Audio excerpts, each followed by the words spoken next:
안녕하세요. 이의용입니다. 이 감사학교 TV를 늘 시청해 주셔서 감사합니다.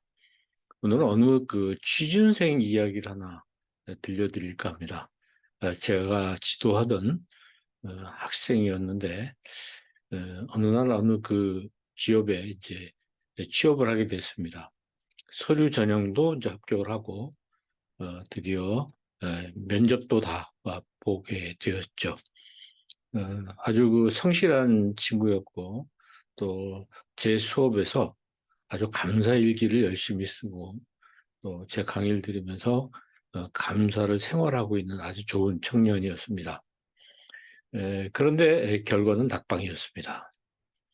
그 청년이 저에게 이제 상의를 하러 왔습니다. 낙방했다는 사실과 함께 앞으로 어떻게 하면 좋겠는가. 이제 앞으로 또 다른 기업에 원서를 내서 또 취업을 준비해야 되겠죠. 저는 그 이전에 이번 취업 낙방을 통해서 얻은 경험이 무엇인가 그런 질문을 했었죠. 근데 이 학생이 참 여러 가지 새롭게 느낀 것, 또 배운 것 이런 것을 이야기하더군요.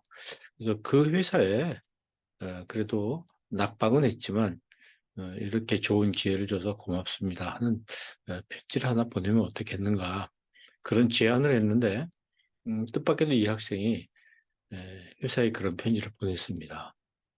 회사 입장에서는 깜짝 놀란 거죠. 정작 합격한 학생들은 감사하다는 연락을 해오지 않았는데 낙방한 학생이 고맙다는 편지를 보내왔으니까 회사도 아주 그 뜻밖의 그런 편지를 받은 셈이었습니다. 근데 이제 얼마 후 좀 특별한 상황이 벌어졌는데 그 취업에 성공한 합격한 학생 중에서 청년 중에서 한 명이 그만두게 됐습니다. 그러면 당연히 이제 그 채점자 예, 바로 밑에 성적에 있는 친구가 합격을 하게 되겠죠.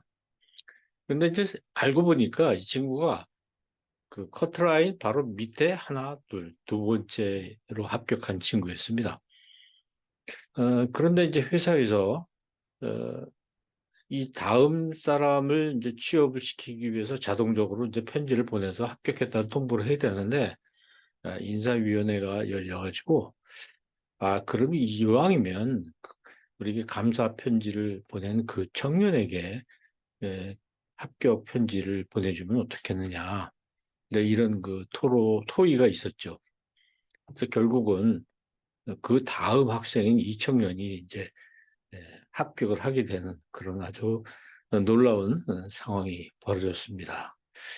이 감사를 한다는 것은 이제 하나의 전술이나 어떤 기술, 방법, 그것은 아니고요. 순수하게 자기에게 이런 취업을 낙방이지만 해볼 수 있는 시도를 할 수 있는 기회를 준 것에 대해서 진심으로 감사를 하고 그 회사가 앞으로 좀 더 발전하길 바란다.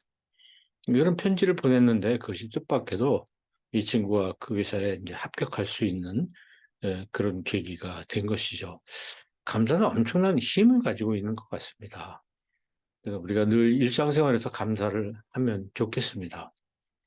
또 하나의 사례가 있는데, 제가 가끔 이렇게 여러 교회에 가서 감사에 대한 강의를 해주곤 하는데, 이제 어느 부부 감사 학교를 하게 됐어요. 여러 부부들이 이제 같이 와서 감사에 대해서 이제 제 강의를 듣고 이제 실습도 하고 그런 시간이었는데, 여러 그 부부들이 보니까 다들 상당히 기대하는 마음으로들 참석을 했는데, 그 중에 한 팀이 굉장히 얼굴 표정이 좋지 않았습니다. 보니까 이렇게 좀 서로 관계가 좋지 않은 상태인 것 같아요. 그래서 특별히 신경을 쓰고, 저 친구들을 좀 보살펴 줘야 되겠다, 이런 생각을 하고, 좀 유심히 관찰도 하고, 또 옆에 가서 이야기를 나누기도 하고, 그렇게 했습니다. 근데 제가 늘 이 부부 감사 학교에 가서 하는 것이 있는데, 그것은 상대방, 자기 배우자에 대해서 칭찬이나 감사를 10가지를 적게 하는 것입니다. 그래서 A4 용지 한 장을 주고 그곳에 이제 상대방에 대한 고마운 마음 또 칭찬하는 마음 그것을 한 10가지씩 서로 쓰게 하는 그런 시간을 이제 갖게 됐죠. 둘이 그렇게 표정은 밝지 않았지만 쓰라고 하니까 나름대로 10가지를 다 썼어요. 그런데 이렇게 쓰고 끝나는 게 아니라 저는 꼭 그것을 상대방 앞에서 읽어주도록 말로 전하도록 표현하도록 그렇게 시키는데요. 굉장히 이제 불편한 상황이 됐겠죠. 이 친구들한테는. 다른 부부들은 뭐 웃으면서 그 나와 있는 이야기들을 상대방을 칭찬해 주기도 하고 상대방에 대한 그 평상시에 고마웠던 일들을 이렇게 에피소드를 이야기하면서 고맙다고 이야기를 하고 좀 쑥스럽지만은 그렇게 표현을 하면 상대방이 굉장히 어쩔 줄 몰라 하고 웃으면서 아주 밝게 그리고 이제 둘이 한번 포옹을 하고 자기 자리로 돌아와서 앉도록 해주고 나머지 사람들은 맞아 맞아 그러면서 이제 박수를 쳐주면서 박수를 하면서 격려를 해주는 이제 이런 시간이었어요. 드디어 이제 이 친구들 시간이 됐는데요. 순서가 됐는데 상당히 힘들어하는 겁니다. 처음에 이제 그 남편 쪽에서 아내에 대한 칭찬과 감사를 첫 번 것을 하는데 굉장히 힘들어 하더군요. 그래서 이제 둘이 교대로 하나씩 하도록 제가 시켰습니다.